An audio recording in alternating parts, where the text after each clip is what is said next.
नमस्कार। आकाशवाणी जयपुर अजमेर से प्रस्तुत हैं प्रादेशिक समाचार।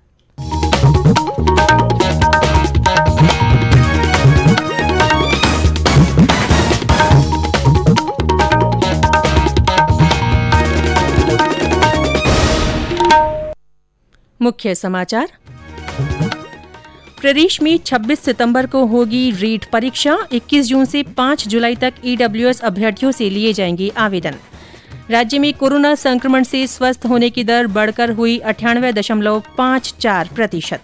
कृषि उपज मंडी समिति के बाहर अब सभी वन उत्पादों पर मंडी शुल्क और कृषि कल्याण शुल्क नहीं वसूला जाएगा।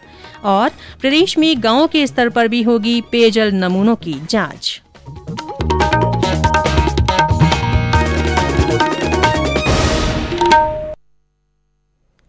समाचारों के साथ मैं रितिका गुप्ता।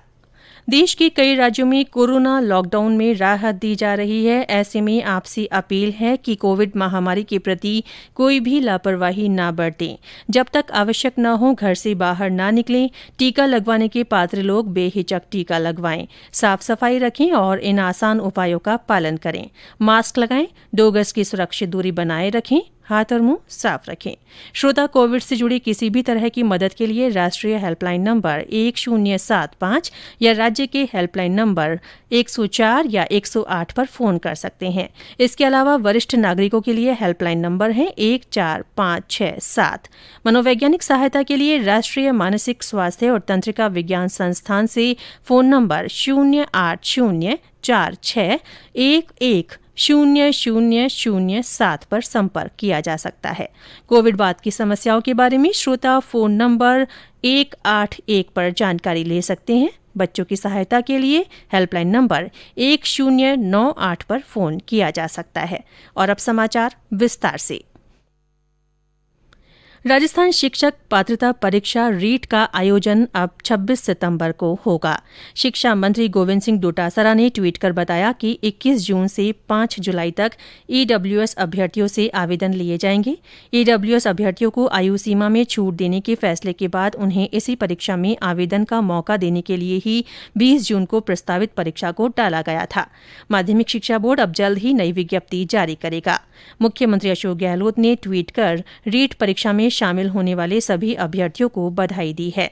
उन्होंने लिखा है कि राज्य सरकार ने रीट भर्ती परीक्षा 2016 में अंग्रेजी विषय की प्रतीक्षा सूची जारी करने के हाईकोर्ट के आदेश के विरुद्ध सुप्रीम कोर्ट में दायर एसएलपी को वापस लेने का भी निर्णय कर लिया है। इस निर्णय से प्रतीक्षा सूची के अभ्यर्थियों को नियुक्ति मिल सकेगी। इधर राजस्थान कर्मचारी चयन बोर्ड की ओर से पिछले साल 27 दिसंबर को कृषि विभाग के लिए आयोजित अन्वेषक सीधी भर्ती परीक्षा 2019 का परिणाम जारी कर दिया गया है। वहीं जन स्वास्थ्य अभियांत्रिकी विभाग के लिए आयोजित कनिष्ठ अभियंता सीधी भर्ती परीक्षा 2020 का परिणाम भी जारी हो गया है।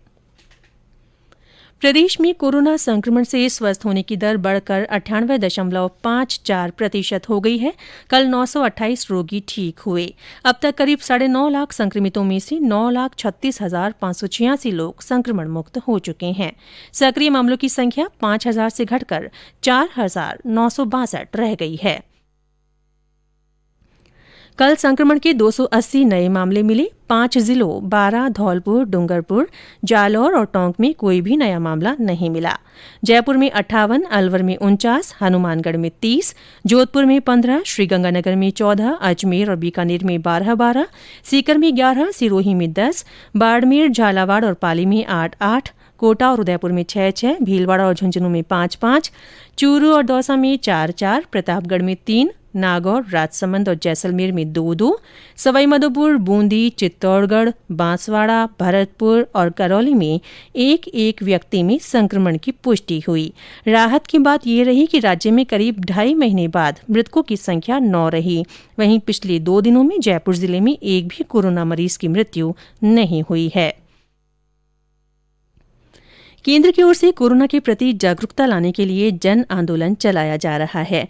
इसी के तहत आकाशवाणी जयपुर की समाचार बुलेटिनों में प्रसारित की जा रही विशेष श्रृंखला जनता का संदेश, जनता के नाम में सुनिए हमारे श्रोता का संदेश। मैं श्री गंगानगर के रावला तहसील से राकेश कुमार। मैंने कोरोना वैक्सीन की प्रथम डोज ली है तो उसका मुझ पे कोई प्रतिकूल प्रभाव नहीं पड़ा है। अतः मैं समस्त देशवासियों से निवेदन करना चाहूँगा कि आप सभी अपनी बारी आने पर कोरोना वैक्सीन की डोज अवश्य लें। जिन्होंने प्रथम डोज ले ली है वो दूसरी डोज अवश्य लें। इसका कोई प्रतिकूल प्रभाव नहीं है। धन्यवाद। जय हिंद, जय भारत। ये समाचार आकाशवाणी जयपुर अजमेर से प्रसारित किए जा रहे हैं। समाचारों का सिलसिला यूं ही जारी रहेगा। उससे पहले कोरोना जागरूकता संदेश।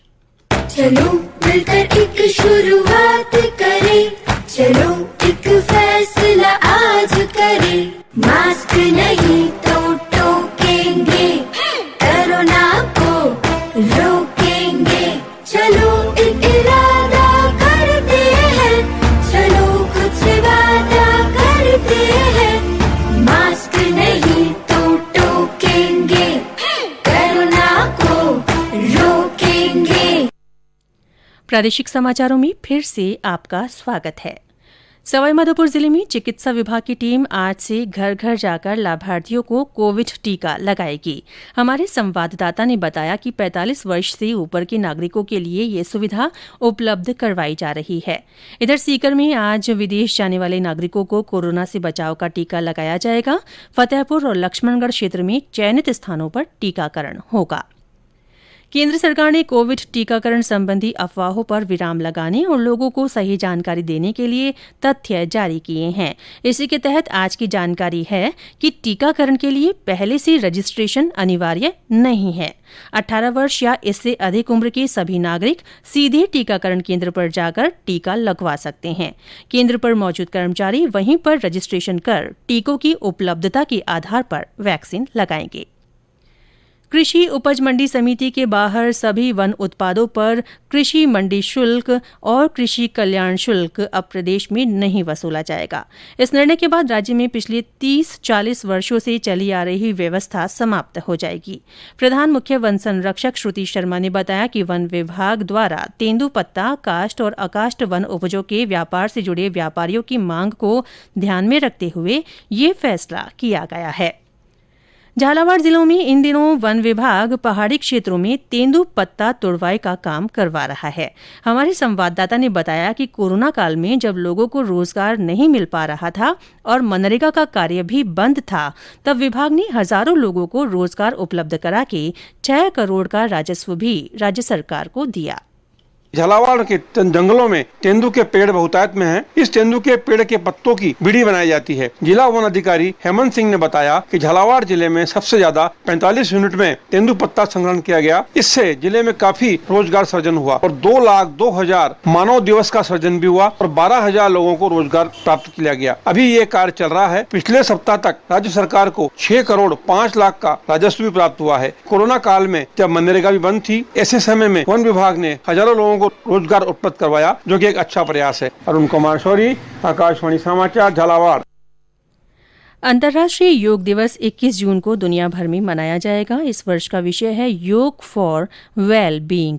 आयुष मंत्रालय में सचिव राजेश कोटेचा ने आकाशवाणी समाचार से बातचीत में कहा कि योग कोविड उपचार का अभिन्न अंग है।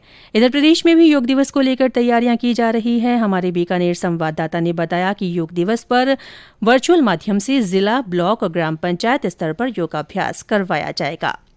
प्रदेश में अब गांवों के स्तर पर भी पेयजल नमूनों की जांच की जाएगी। जलदाय विभाग के अतिरिक्त मुख्य सचिव सुधांश पंत ने कल जयपुर में आयोजित बैठक में कहा कि जल जीवन मिशन के तहत प्रदेश के 43,362 गांवों में ग्राम जल और स्वच्छता समिति के सदस्यों को केमिकल फील्ड टेस्टिंग किट उपलब्ध कराई जाएगी।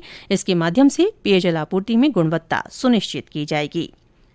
मानसून पूर्व गतिविधियों के कारण प्रदेश के कई स्थानों पर कल भी बारिश हुई। सवाईमाधोपुर, करौली और बूंदी में बारिश के समाचार हैं।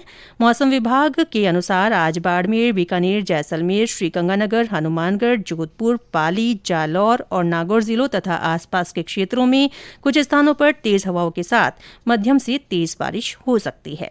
और अंत में मुख्य समाचार एक बार फिर। प्रदेश में 26 सितंबर को रीट परीक्षा होगी। 21 जून से 5 जुलाई तक ईडब्ल्यूएस अभ्यर्थियों से आवेदन लिए जाएंगे। राज्य में कोरोना संक्रमण से स्वस्थ होने की दर बढ़कर 98.54% हो गई है। कृषि उपज मंडी समिति के बाहर अब सभी वन उत्पादों पर मंडी शुल्क और कृषि कल्याण शुल्क नहीं वसूला जाएगा। और प्रदेश में गांव के स्तर पर भी पेयजल नमूनों की जांच होगी। इसी के साथ प्रादेशिक समाचार बुलेटिन समाप्त हुआ। हमारा अगला बुलेटिन हिंदी में दोपहर 12:30 बजे प्रसारित होगा। नमस्कार।